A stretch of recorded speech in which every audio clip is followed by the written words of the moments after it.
Shalom saudara-saudaraku yang saya kasihi di dalam Tuhan, salam sehat selalu. Saya Pendeta Joni Delima, kembali menjumpai saudara semua melalui sapaan firman hari ini. Satu harapan saya yang sangat besar adalah semoga kehidupan saudara semua dipenuhi sukacita dan damai sejahtera dari Tuhan. Sekalipun mungkin hari ini ada begitu banyak masalah yang sesungguhnya membuat hati saudara gundah.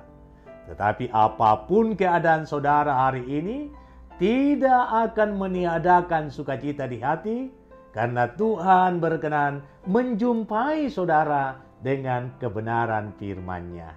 Sapaan firman Tuhan hari ini berada di bawah sorotan tema, tetap tegar di tengah kesesakan. Untuk pembacaan firman, mari kita berdoa. Ya Tuhan, kami bersyukur untuk kehidupan yang Engkau anugerahkan kepada kami hari ini. Kami hendak mengisi kehidupan kami dengan firman-Mu. Karena itu, biarlah kuasa Roh Kudus-Mu menuntun kami untuk mengerti dan memahami firman-Mu, agar firman-Mu menjadi motivasi bagi kami untuk menjalani hari ini. Di dalam nama Tuhan Yesus kami berdoa. Amin. Firman Tuhan terambil dari kitab Mazmur, pasalnya yang ke-46, ayatnya yang kedua hingga ayatnya yang keempat. Demikian bunyinya. Allah itu bagi kita tempat perlindungan dan kekuatan. Sebagai penolong dalam kesesakan sangat terbukti. Sebab itu kita tidak akan takut sekalipun bumi berubah, sekalipun gunung-gunung goncang di dalam laut, sekalipun ribut dan berbuih airnya, sekalipun gunung-gunung goyang oleh geloranya. Saudara-saudara yang saya kasihi di dalam Tuhan, jika saudara ingin mengetahui ketegaran iman seseorang atau seberapa kuat keyakinannya kepada Tuhan, maka jangan jumpai dia pada saat ia ada dalam keadaan kelimpahan.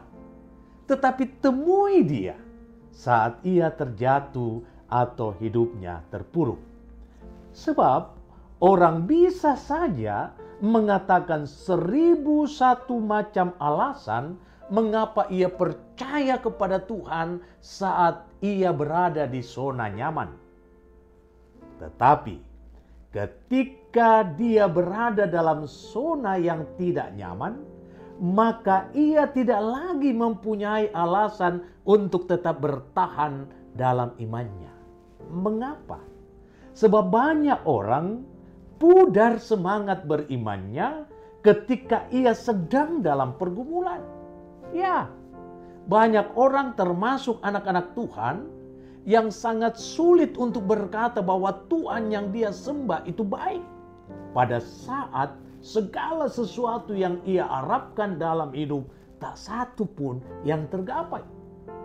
Jadi sekali lagi, jika saudara ingin mengenal kualitas iman seseorang, maka jangan temui dia ketika ia sedang merasa happy dengan kehidupannya yang serba ada.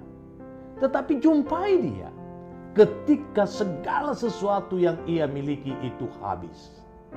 Itulah sebabnya saudara-saudara, iblis punya alasan untuk menarik kesimpulan mengapa Ayub begitu setia dalam kehidupan penyembahannya. Karena bagi iblis, hidup Ayub terus dilimpahi dengan segala yang ia perlukan, bahkan lebih daripada yang ia butuhkan. Dan inilah catatan yang terdapat dalam Ayub pasal 1 ayat 2 sampai 3. Ayub pasal 1 ayat 2 sampai 3. Dicatat di sana, ia mendapat 7 anak laki-laki dan 3 anak perempuan. Ia memiliki 7.000 ekor kambing domba, 3.000 ekor unta, 500 pasang lembu, 500 keledai betina, dan budak-budak dalam jumlah yang sangat besar, sehingga orang itu adalah yang terkaya dari semua orang di sebelah timur. Ayub menurut iblis, rumah tangganya oke. Investasinya berupa hewan atau ternak yang berlimpah. Dan orang yang dipekerjakannya pun sangat banyak. Itulah dasar sehingga ia setia kepada Tuhan dalam penyembahannya. Jadi bagi iblis, kehidupan iman Ayub itu dibangun karena berkat-berkat jasmani. Tetapi coba, kalau semua itu habis, pasti Ayub tidak lagi setia dalam penyembahannya. Nah, bisa jadi saudara juga mempunyai kesimpulan yang sama seperti iblis. Ayub setia karena ia ada dalam zona nyaman, bahkan sangat nyaman. Tetapi saudara-saudara, Tuhan punya penilaian yang lain. Tuhan percaya bahwa Ayub tidak membangun dasar imannya di atas harta dan kesenangan.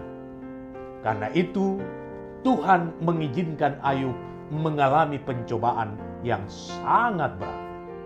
Saudaraku, mari belajar dari sang pemazmur tentang pandangannya terhadap Allah yang ia sembah. Sekalipun dalam kondisi yang terjepit, pemazmur tidak akan pernah menyangkali keberadaan Allah. Dalam keadaan apapun, ia tetap berharap kepada Tuhan. Sekalipun hidupnya susah, ia akan tetap memuliakan Tuhan dan bermazmur baginya.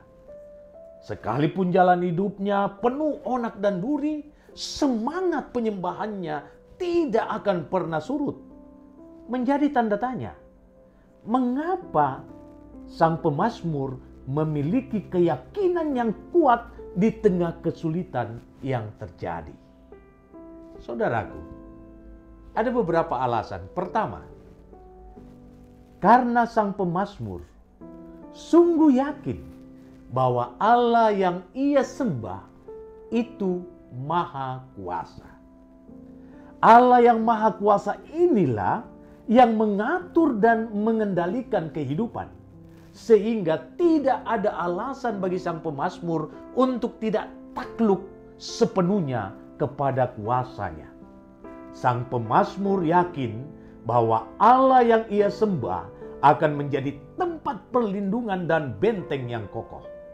Dengan demikian, sekuat apapun kekuatan musuh untuk menghancurkan kehidupannya, ia yakin bahwa ia tidak akan binasa sebab ia berada dalam perlindungan Tuhan. Yang kedua, saudaraku, karena Allah yang disembah adalah penolong dan pertolongannya sangat terbukti. Pemazmur yang tidak lain adalah Raja Daud telah mengalami begitu banyak masalah, tetapi dalam menghadapi masalah ia mengalami betapa dahsyatnya pertolongan Tuhan ketika ia sedang terpuruk. Tangan Tuhan mengangkatnya. Tangan Tuhan menolongnya. Tangan Tuhan menjangkau kehidupannya. Karena itu ia mengungkapkan keyakinannya demikian, bahwa pertolongan Tuhan sangat terbukti. Sangat terbukti. Diterjemahkan dari bahasa Inggris, a very present help, yang artinya selalu siap menolong. Jadi Allah selalu siap menolong. Karena itu saudaraku, camkan hal ini. Allah adalah penolong yang siap sedia memberi pertolongan. Jika saat ini hidup saudara sedang mengalami tekanan yang sangat berat, tetaplah tegar dalam percayamu. Yakinlah Allah berkuasa mengubah kepahitan hidup menjadi manis pada waktunya. Mari saudara-saudara, saya mau mengajak saudara untuk berdoa bersama. Dan kita mau mendoakan salah seorang yang telah menyampaikan pergumulannya kepada saya, yakni Ibu Lydia Peter W. Manangkalangi. Ibu Lydia Peter W. Manangkalangi. Ibu Lydia bergumul karena rasa sakit yang dialami di bagian perut hingga tembus ke belakang. Mungkin juga banyak saudara-saudara yang dalam pergumulan karena kelemahan tubuh. Mari kita datang kepada Tuhan, membawa gumul kita, yakin dan percaya tangan Tuhan akan menjamah sakitmu. Mari kita berdoa. Terima kasih Tuhan, sebab hari ini Engkau telah melawat kami. Engkau telah menyapa kami dengan kebenaran firman-Mu, bahwa Engkaulah Allah, sumber pertolongan kami, dan pertolongan Tuhan sangat terbukti. Karena itu Tuhan, tidak ada alasan bagi kami untuk tidak mengandalkan Engkau dalam perkara apapun juga. Kami yakin dan percaya dengan sungguh, Engkaulah Allah Bapa yang setia, yang mengerti setiap persoalan. Begitu banyak anak-anak Tuhan yang sedang bergumul karena rupa-rupa pergumulan. Banyak di antara mereka yang bergumul karena kelemahan tubuh. Kami berdoa secara khusus buat kekasih kami, Ibu Lydia Peter W. Manangkalangi, yang merasakan sakit di bagian perutnya hingga tembus ke belakang. Tuhan, tidak ada perkara yang mustahil bagimu. Kami yakin bahwa kuasa-Mu hingga saat ini masih berlaku. Engkau dapat melakukan lebih daripada yang bisa dilakukan oleh manusia. Karena itu kami berdoa buat kekasih kami Ibu Lydia. Engkau Yesus, tabib di atas segala tabib. Mari Engkau jamah bagian tubuh yang lemah dengan tangan-Mu yang penuh kuasa dan mujizat.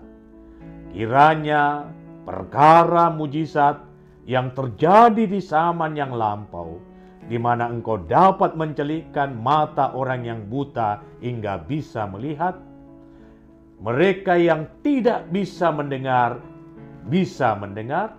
mereka yang tidak bisa berjalan, bahkan yang mati sekalipun Tuhan hidupkan.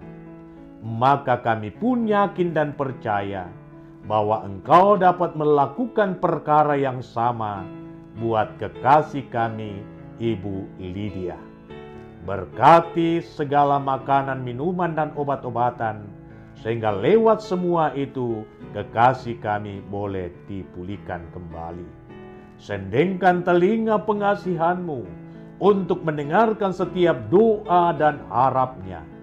Kami yakin doa orang benar, jikalau dengan yakin didoakan, sangat dahsyat kuasanya. Bahkan begitu banyak anak-anak Tuhan yang juga bergumul karena kelemahan tubuh. Mari ya Yesus, Engkau menjamah mereka dan pulihkan keadaan mereka. Bahkan pergumulan-pergumulan yang lain yang dialami oleh umat-Mu, tangan Tuhan menopang mereka dan meneguhkan mereka, sehingga mereka dikuatkan dan dimampukan untuk menghadapi segala masalah dalam satu keyakinan, Tuhan akan mengubah segala sesuatu yang pahit dalam kehidupan menjadi manis pada waktunya. Lapangkan jalan untuk semua umat-Mu yang mendengarkan firman-Mu hari ini, agar boleh mengalami damai sejahtera-Mu. Lapangkan jalan untuk segala keberhasilan, lapangkan jalan untuk segala kesuksesan. Kami sampaikan doa kami di dalam nama Tuhan Yesus, Juru Selamat kami. Amin. Saudara-saudaraku, jikalau saudara mempunyai pergumulan atas berbagai hal, masalah dan sebagainya yang menurut Anda terlalu sulit Anda selesaikan, mari datang kepada Tuhan, sampaikan segala gumulmu di dalam kolom komentar.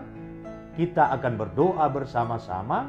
Kita yakin bersama sebagaimana firman Yesus Kristus, jikalau dua orang sepakat meminta kepada Bapa, maka permintaannya akan dikabulkan.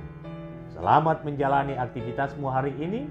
Tuhan Yesus memberkati.